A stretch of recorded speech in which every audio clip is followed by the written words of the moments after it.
טוב, אז אני חושבת שהגיע הזמן מכדורגל לעבור לעניינים שהם לא בדיוק המשחק עצמו, שיפוט במגרשים ובבתי הדין השנה. אני חושבת שאין צורך יותר מדי להוסיף, פשוט בואו נגיד ערב טוב לאריק חיימוביץ', שופט העבר ופרשן השיפוט של ערוץ הראשון וערוץ הספורט. ערב טוב אריק. שלום, ערב טוב חברים. מה שלומך? סטנדרטי, תודה. אהלן אריק.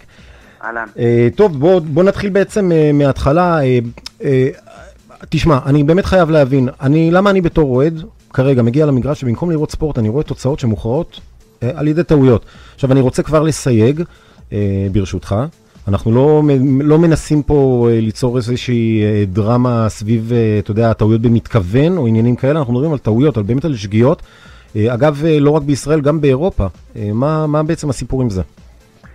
תשמע, כולנו בני אדם וכולנו טועים, והשופט הוא חלק מהמשחק, וגם השופט טועה כי הוא בשר ודם. כן. הוא בטח לא בא לטעות, הוא בא להצליח, כי גם את המשחקים שראינו אתמול עם הטעויות המאוד מאוד קשות שהיו במשחקים הכי מרכזיים, גם באנגליה וגם באיטליה, נכון. השופט הרי לא בא מהבית עם רצון לטעות, בוודאי. הוא רצה להצליח, והוא נכשל מכל מיני סיבות, לפעמים הכוון לא רואה טוב, לפעמים השופט לא רואה טוב, לפעמים המיקום הוא לא נכון, המשחק הוא מאוד מהיר, וכולנו בני אדם, אנחנו אמנם נעזרים בהרבה מאוד מצלמות, מהרבה מאוד זוויות, הוא מה לעשות, יש לו בסך הכל זוג עיניים, והוא רואה מה שהוא רואה, לנו יש מלא זמן להחליט, והרבה הילוכים חוזרים, והוא יש לו את המאית השנייה כדי להחליט.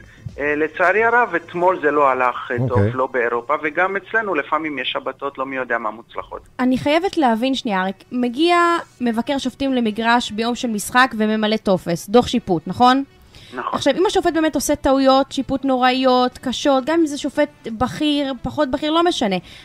כלומר, משאים אותו לשבוע, שבועיים, מה הלאה? כאילו, יש הבדל בין שופטים, איך משפרים את זה?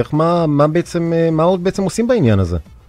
תראה, ההבדל בעצם משופט בליגת העל אלון יפת כזה לבינך למשל, הוא לא הבדל כל כך גדול מבחינת הבנת המשחק. גם אתה מבין משחק, גם אתה יכול לשפוט. ההבדל היחיד הוא שהוא יש לו המון ניסיון, שפט בהמון משחקים, ואתה לא כל כך. אני תמיד ממליץ לאוהדים שכל כך מקללים את השופט וכל כך עושים לו חיים קשים, חבר'ה, בואו תיקחו משרוקית, ביום שישי בצהריים, בואו תשפטו משחק אצלכם בשכונה, ואז אתם תראו כמה שזה קשה להיות שופט. השאלה היא, אתה יודע מה, אני באמת, אם נגענו בעניין הזה, על עניין של ניסיון, השאלה שלי היא כזו, האם בעצם, או מה הסיבה בעצם שלא מכניסים שופטים למשחקים קריטיים, בוא נגיד שופטים יותר מנוסים, הרבה פעמים אנחנו יוצא לנו לראות שופטים באמת שאין להם מספיק ניסיון, ונלחצים מהמעמד, אין לנו מספיק שופטים בקאדר? כן, אין לנו כל כך הרבה שופטים, ובכל המשחקים הכי מרכזיים שיש, אנחנו תמיד רוצים רק את אלון יפת, ואנחנו רוצים רק את ליאני לירן, ורק את חיים יעקב, ורק את השופטים הכי בכירים, אבל צריך לחשוב שהחבר'ה האלה מתישהו באיזשהו שלב הם גם פורשים.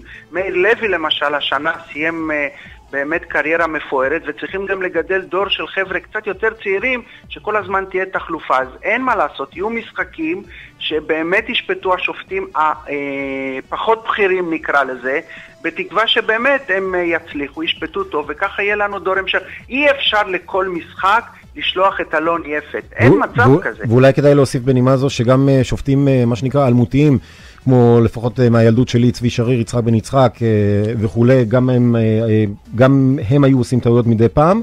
זה נכון, וגם תחשוב שבזמנים שלנו, שהיו השופטים הגדולים האלה שציינת עכשיו, הייתה בקושי מצלמה אחת, שחור לבן, במרכז המגרש, עם ניסים קיוויתי אחד, ולך תדע אם השופט צדק או טעה.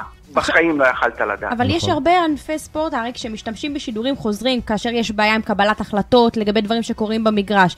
אתה לא בעד הדבר הזה? זאת אומרת, אתה חושב שזה יכול לפגוע אם יכניסו מצלמות, או שזה יכול לעזור אם יכניסו מצלמות למגרשים? אני חושב, אני מאוד שמרן בעניין הזה, ואני חושב שלפיפה ווופא יש להם 3 סיבות שבגללם הם לא מסכימים להכניס אמצעים אלקטרוניים.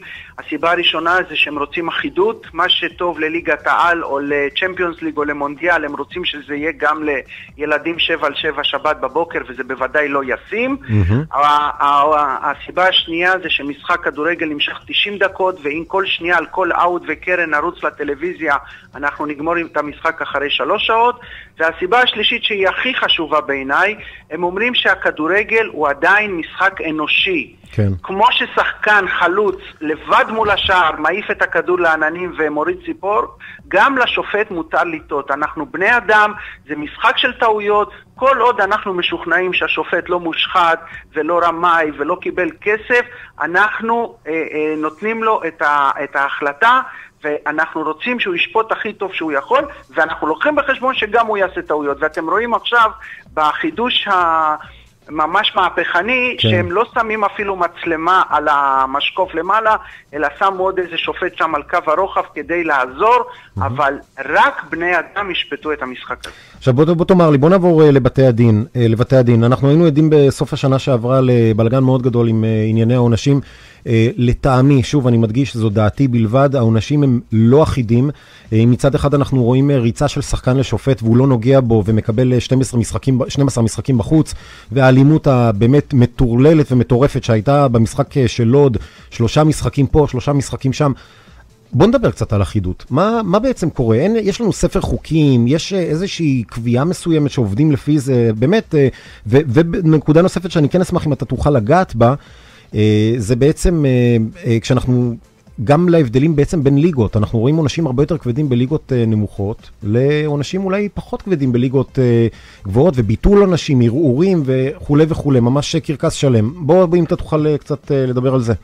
מסכים איתך לגמרי. אני חושב שמה שקורה בבתי הדין של ההתאחדות לכדורגל, שאגב, כמובן, זה אגף נפרד לחלוטין מאיגוד השופטים ומההתאחדות עצמה, אני חושב ששם עדיין אין איזושהי אחידות. אני חושב שיש שם נוהגים מאוד מאוד ביד רכה. אני חושב שבגלל היד הרכה הזאת אנחנו הגענו לתמונות שראינו שנה שעברה של מכות, וגם במשחקים של פתח תקווה וגם במשחק של לוד, ואני חושב שאחר כך הם נזכרים, חייבים לעשות שם איזשהו בדק בית, חייבים להחליט על חוקים קצת יותר ברורים ונוקשים.